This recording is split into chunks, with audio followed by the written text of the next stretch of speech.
Breaking news coming in the last couple of minutes as it's being reported that WWE President Nick Khan and WWE COO Brad Blum have been revealed as key figures in the Vince McMahon lawsuit that's also against former Executive Vice President of Talent Relations John Laurinaitis and WWE. All of the details and more in this breaking and developing news story.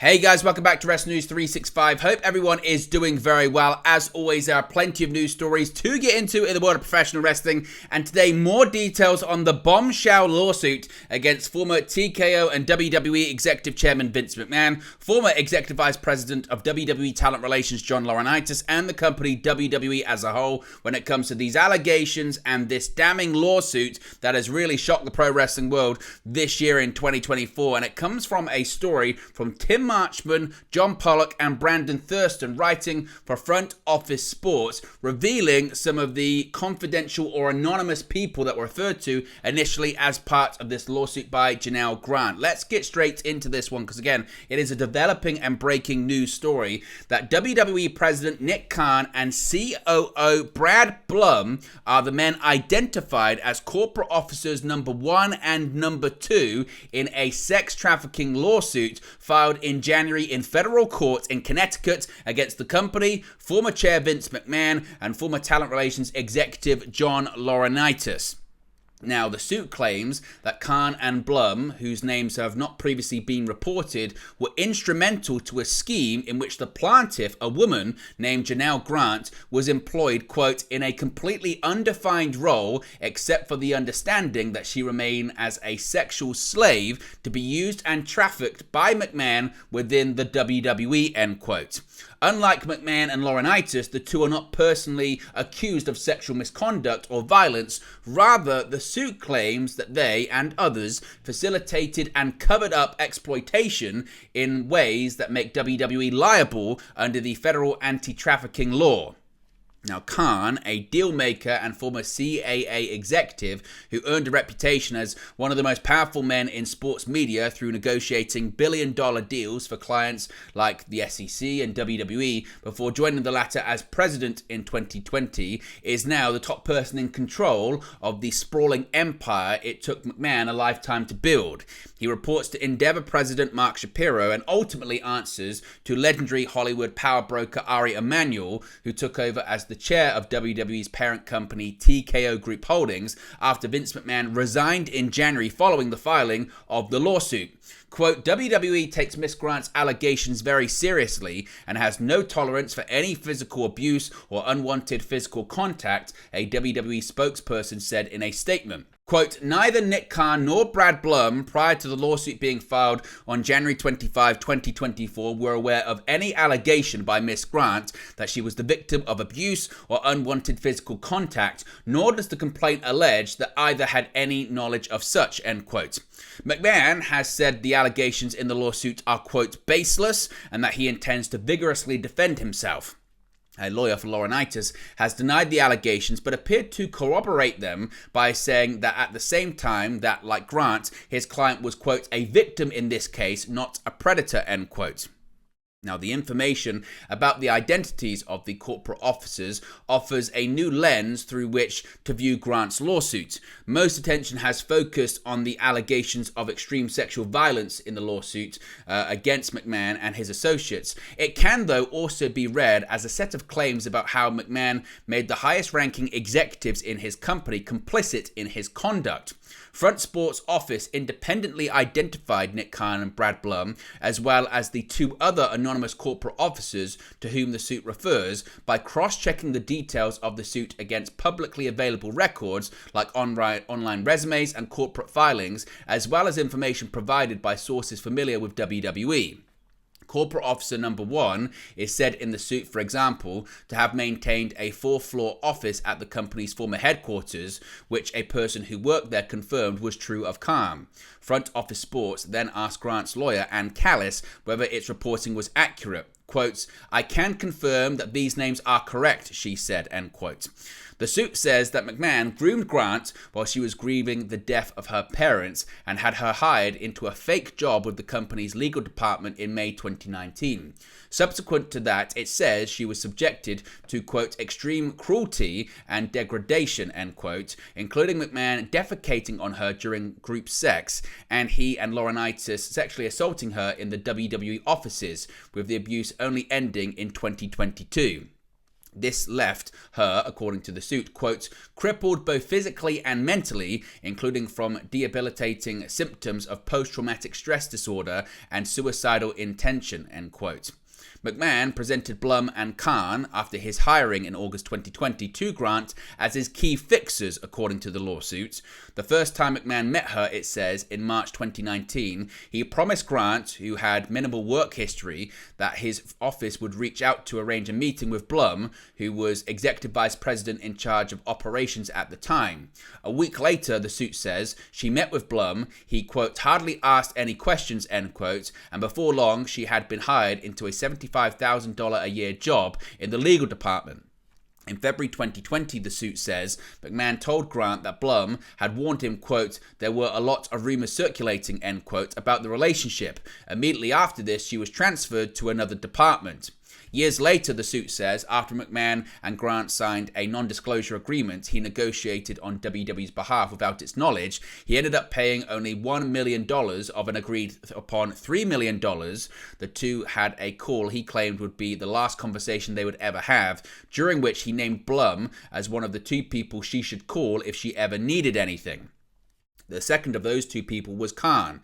According to the suit, in March 2021, Grant told McMahon that Khan had responded to her introducing herself in a corridor by telling her he knew exactly who she was. Later that day, the lawsuit says, McMahon told her that he held a meeting with Khan and Blum and informed them of the nature of their relationship. McMahon told her, the suit says, that the two men had voiced concerns to him and, quote, inquired whether Grant could be trusted, end quote. A WWE spokesperson denies this conversation ever happened. McMahon, the lawsuit says, told Grant that the two, quote, expressed concern but were ultimately supportive, end quote. The next day, the lawsuit says, Blum told her that she was being transferred to the Talent Relations Department, where she would report to Laurinaitis, with whom McMahon had months before pressured her into group sex at McMahon's condo. She was, going forward, the suit says, expected to sexually service Laurinaitis at his hotel and in his office. The lawsuit alleges that her sexual exploitation continued for another year. It also says that during negotiations over the non-disclosure agreement, Grant included Khan and Blum in a list of people whose roles should be addressed in the agreement due to their, quote, knowledge of the relationship, end quote, though the suggestion was rejected. The lawsuit does not explicitly make any claims about whether Khan, Blum, or other two corporate officers knew of any alleged acts of sexual violence or cruel and degrading treatment. The person identified in the suit as corporate officer number 3 is, according to Front Office Sports reporting that Grant's lawyer confirmed, McMahon's daughter, longtime WWE executive Stephanie McMahon. She is mentioned once in an ambiguous context. Grant, the lawsuit says, attended meetings of WWE's executive committee, something far above her pay grade, and the appropriateness of which she asked Khan and Blum about. At one of these meetings, the lawsuit says, Stephanie McMahon, who is described as knowing of, quote, other instances of McMahon engaging in inappropriate sexual conduct, end quote, motioned Grant to sit near her. 3 months after the NDA between McMahon and Grant was signed in 2022, Stephanie McMahon, then WWE's chief brand officer, announced she was taking a leave of absence from the company. A month later, the Wall Street Journal infamously reported on a probe by the WWE Board of Directors into payments made by Vince McMahon involving NDAs with several former female employees and performers. After his subsequent resignation as CEO and chair of the board, she became interim CEO and chair. In early 2023, her father seized control of the board ahead of WWE's eventual merger with the Ultimate Fighting Championship under the Endeavor umbrella, obviously head up by Ari Emanuel. She resigned days later. Stephanie McMahon did not respond to questions sent via overnight letter to a postal box she is said to control and through a direct message to a social media account she controls. WWE declined to provide contact information for a lawyer or representative through which FOS, Front Office Sports, could reach her. The person identified as corporate officer number 4, according to Front Office Sports reporting, which Grant's lawyer confirmed, is Brian Nurse, formerly general counsel and head of WWE's legal department. According to the lawsuit, on May 9, 2019, 8 months after he'd been hired, he offered Grant a job 3 hours after having called her to, quote, discuss a legal role. The next day, the lawsuit says, Vince McMahon told her that he had ordered Nurse to offer Grant the job, and then McMahon sexually assaulted her for the first time, putting his hands down her pants without consent. The lawsuit describes the work environment in the legal department as distressing, to the point that Grant was openly experiencing panic attacks in the office. She was never onboarded, it says, or given any clear responsibilities, and Nurse was, quote, warm with other colleagues but cold with her, end quote, before becoming openly hostile. Behavior his staff noticed, discussed with Grant, and in some cases emulated. Nurse, the lawsuit said, would even stop and change directions if he saw her in a hallway, and he told her at least one other executive that he knew or suspected that the relationship between Grant and McMahon was sexual. In February 2020, Grant was transferred to another division. In November 2020, Nurse was, the lawsuit says, quote, terminated or asked to resign, end quote, making him one of a number of employees it claims were, quote, forced to resign or were let go if they knew of McMahon's exploits and failed to assist, support, and or facilitate them, end quote. Not long afterward, the lawsuit says, Grant was transferred back to the legal department before ultimately being transferred back to Laurinaitis' talent relations department because her presence in the legal department was, McMahon told her, making it difficult to hire a new top lawyer. Nurse did not respond to a direct message sent to a social media account he controls or to a request for comments sent to his work email address. A spokesperson for his current employer did not respond to an email asking to be put in touch with him. WWE declined to comment on the terms in which he left the company. Under Khan, a childhood friend of new TKO board member Dwayne "The Rock" Johnson, WWE has achieved unprecedented business success. In January, WWE and Netflix announced a new 10-year, $5.2 billion deal to broadcast WWE programming around the globe, which will bring year-round live content to the streamer beginning in 2025. The wrestling company generated $1.326 billion in revenue last year. WWE, in combination with UFC under TKO Group Holdings, has a market capitalization of just under $14 billion as of the close of market on Friday. Next month, it will hold its 40th annual WrestleMania event in Philadelphia, Pennsylvania. So that is the latest developments when it comes to some of the people that were anonymously named in the lawsuit. WWE President Nick Khan is confirmed as one of the corporate officers, as well as WWE COO Brad Blum, as well as Stephanie McMahon too. What's your reaction to this? Let me know your thoughts. If we get any more details, of course, we'll let you know in the future. Be sure to smash a like on the like button. Be sure to subscribe, bottom right hand corner, and I'll speak to you again very, very soon. Hey guys, thank you for watching, listening, streaming, or however you come across this video today. Be sure to click on the video on the right there to watch our next video, or click the bottom there to subscribe, or the bottom right hand corner. Thank you very much, and I'll speak to you again very soon.